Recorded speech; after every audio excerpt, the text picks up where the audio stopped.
Hey guys, and welcome back. Today I'm going to show you how to download and install FxSound. But first guys, if you want, you can go down on this video in the comment section and click on the first comment that I pinned. This will bring you to my Fiverr, and here you can get a YouTube logo and banner or a modern minimalist YouTube logo and banner for your YouTube channel. But now back to the video. So I'm going to jump right in, just going to type FxSound here.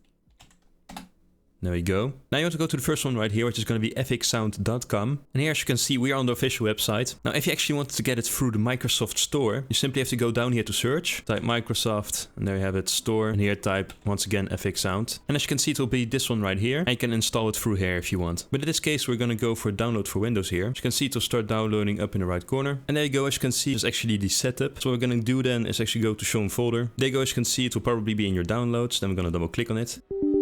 If window asks you, say yes. As you can see, it's installing right now. And there we go. And as you can see, most recently now FxSound is now open source. But then you can just click the little cross and then you come to this window right here. And as you can see, FxSound is now installed on your computer. Now, next video on my channel, I'll actually show you how to set up. So basically how to use FxSound. So if that's something you're interested in, you can check that out. But in any case, hope you enjoyed this video. Please leave a like, would be really nice. Subscribe would also be really nice. And I hope to see you guys in my next video. Bye.